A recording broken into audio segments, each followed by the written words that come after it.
Hallo und Zdravejte, zurück in Deutschland. Mittlerweile kümmere ich mich wieder um mein Haus am See und heute geht es um den Gartenrundgang August 2024. Kommt mit!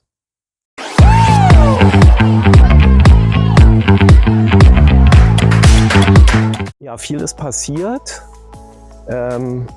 Ich habe viele Pflanzen, die ich zurückschneiden musste, oder Rasenmähen war sowieso angesagt.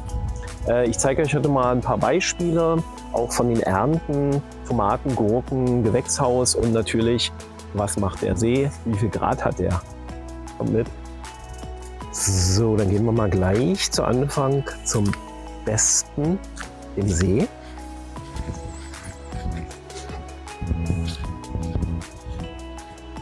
Ich habe übrigens hier, ja, neben den ganzen Wühlmaus-Haufen, habe ich hier draußen jetzt tatsächlich meinen Mähroboter installiert, beziehungsweise auch die Kabel verlegt, damit man das betreiben kann.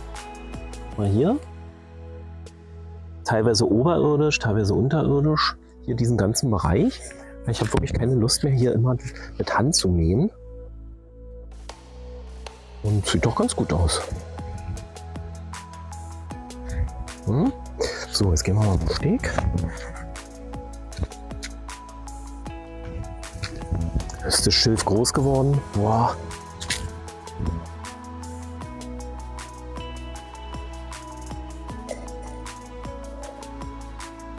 Total klar. Ich weiß nicht, ob man das sehen kann.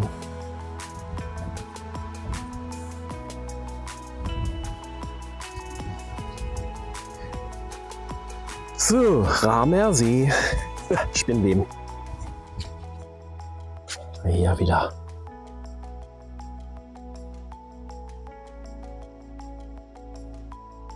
Naja, gut.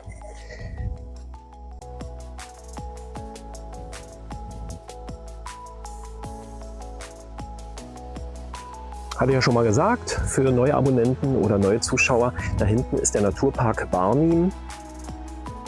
Daher ist das Ganze hier auch Landschaftsschutzgebiet mit dem Verbot von Motorbooten.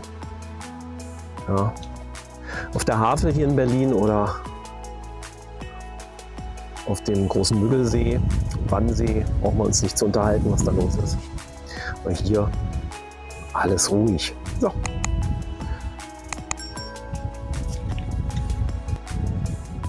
Dann gehe ich mal mit euch zu meinem Kompost, der jetzt eigentlich gar nicht mehr als Kompost zu erkennen ist, weil ich habe hier Zucchini und Tomaten raufgepflanzt und die gehen natürlich richtig ab. Ne? Sind noch nicht ganz reif, aber der Ertrag, hier alles voll. Muss ich nochmal neu anbinden.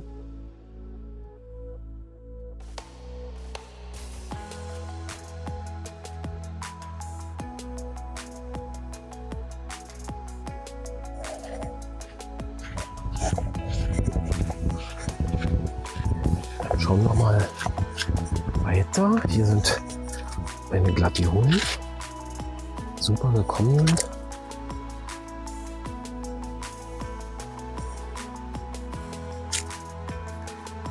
Tiny House Area.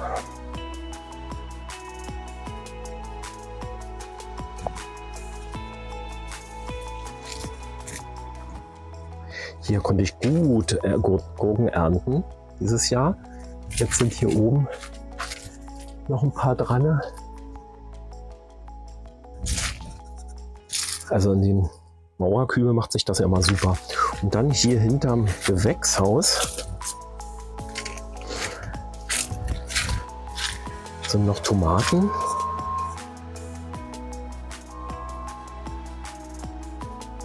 Da freue ich mich richtig, weil die gehen ja hier richtig ab.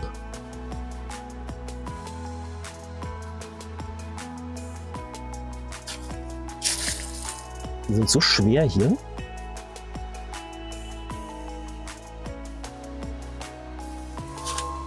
Die sind schon zusammengebrochen. Vlogs steht auch wieder gut. So, dann Update Gewächshaus August 2024. Davor steht ja mein kleines Kräuterhochbeet. Marokkanische Minze, Schnittlauch, Bohnenkraut und Petersilie. Ja. Regentonnen. Ist auch gut Wasser drin. So, jetzt schauen wir mal. Also hier haben wir eine normale Tomatensorte. Nichts Besonderes. Hier haben wir die Marinda Fleischtomate. Nicht besonders groß, aber sehr lecker am Geschmack. Die gelbe ist die soll es auch anders sein, gelbe Königin. Ganz lecker. Gurken sind auch dieses Jahr sehr gut. Und worauf ich besonders stolz bin, ist hier das bulgarische Ochsenherz. Schaut mal, ist die nicht riesig? Die muss so rosa sein, die wird auch nicht weiter rot. Das heißt, man kann die, ja doch, man kann die jetzt schon ernten. Die nächsten. Mangold macht sich auch gut. Und ein Basilikum, bisschen angefressen von den Schnecken. Und der zum Beispiel nicht. Ah ja, fast vergessen. Mein thailändischer Basilikum selber ausgesät. Macht sich richtig gut. Fängt zwar schon an zu blühen, aber das tut der Sache keinen Abbruch. Man kann ihn trotzdem noch verzehren.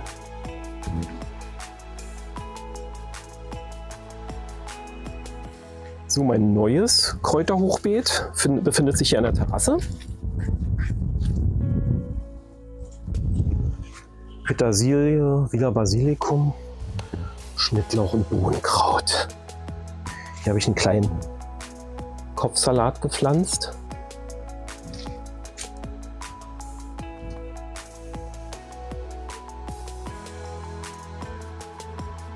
So, ein bisschen versteckt an der Seite vom Gewächshaus haben wir hier nochmal Tomaten. Die wächst ja auch gut hier im Freiland. Für Sorte? Ach, auch eine Marinda. Eine italienische Fleischtomate. Und noch so gut aussehend. Keine Braun- und Krautfäule. Trotz des Regens. Gucken wir nachher gleich nochmal, wie viele Liter hier gefallen sind in den letzten Tagen. Und hier haben wir nochmal ein buntes Wirrwarr an 3 verschiedenen Tomatensorten. Allerdings ist das hier wohl ein bisschen komisch. Ich weiß nicht, ob man das sieht. Ja, jetzt. Schaut mal, die sieht doch irgendwie verkrüppelt aus. Alle anderen sind auch verkrüppelt hier. Ja, die hier oben gehen schon wieder, sind aber noch nicht reif.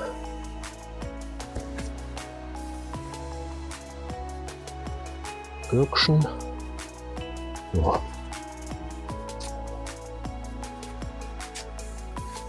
Hortensien. Toll aus.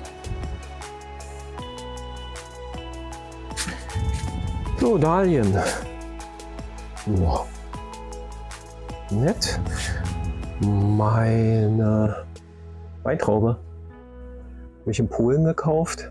Rote Traube, aber dieses Jahr noch nichts dran, außer hier eine Traube.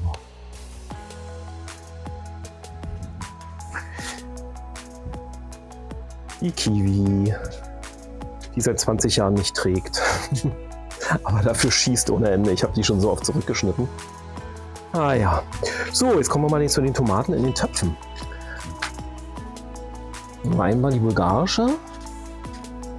Allerdings ist die nicht rosa. Sollte eigentlich eine Rosa wie Tomati sein. aus Bulgarien. Da habe ich, glaube ich, ein bisschen was verwechselt bei den Aussamen. Und hier haben wir wieder die Marinda.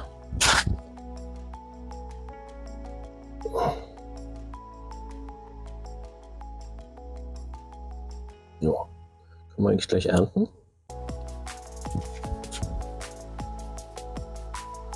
Freilandbeet. Die Gurken habe ich relativ spät hier gepflanzt, aber hängt was dran.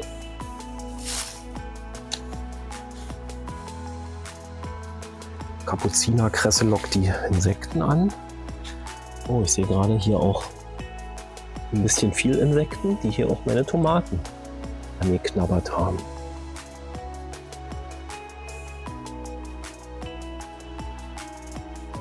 Okay. Ja, aber hier, schaut mal, Leute, also.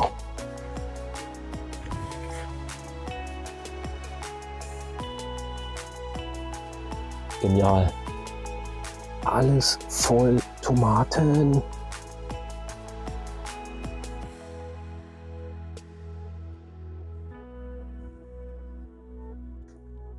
Hier haben wir 2 Tomaten der Sorte Adam F1, also ein Hybrid.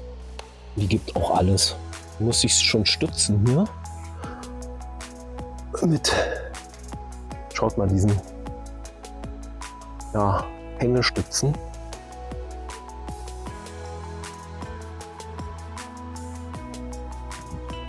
Naja, so, und hier ist Moneymaker. Die Sorte Moneymaker verspricht immer ganz viel. Ui, was haben wir denn da? Seht ihr das? Eine Schnecke, die sich da... Ey, da hast du nichts zu suchen, Freundchen. Oh. Hätte ich ja nicht gedacht, dass sie sich direkt an Tomaten vergreifen. Ah ja, also hier Ertrag. Super. Schaut euch das mal an, allein an einer Pflanze. So, Mittelhochbeet, ja, Mangold wächst gut. Paprikaschoten nicht ganz so, aber die Paprikaschote hier im Topf, im Kübel. 1, 2, 3, 4. An der einen Pflanze, hier sind 2 Pflanzen drin, und 1, 2, 3, 4, 5, 6 an der zweiten.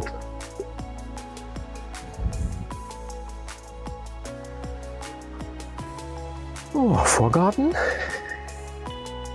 Ein Apfelbaum, der nicht trägt. Phlox.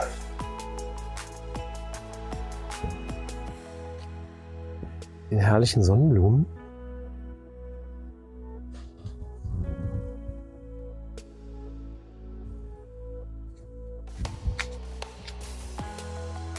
Dem Lavendel.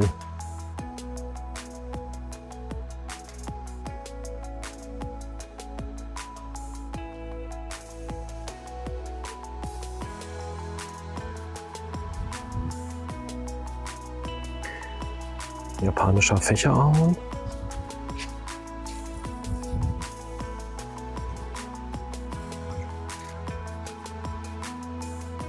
Hier haben wir meine nicht winterharte Palme, die ich jedes Jahr im Herbst wieder ausbuddle und im Wintergarten, in dem dort, überwintere.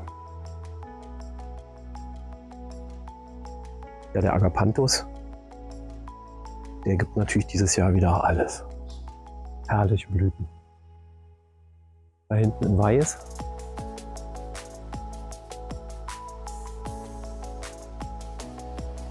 Ja, sind wir ja schon wieder fast durch. Ach so, wir wollten ja noch mal zur Regenwasseranzeige gehen. Und zwar habe ich mein Regenmessgerät hier so ein bisschen auf dem Rasen platziert. Und da schauen wir mal, was da zusammengekommen ist. Ja, fast 30 Liter innerhalb von ein paar Tagen ist hier runtergekommen. Hervorragend der Regen vorletzten Sonntag.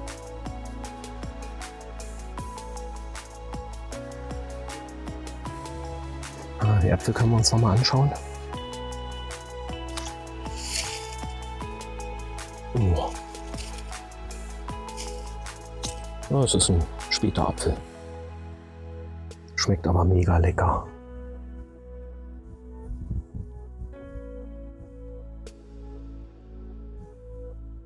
So, meine Lieben, das war's schon mit dem Gartenrundgang August. Wir sehen uns wieder im September.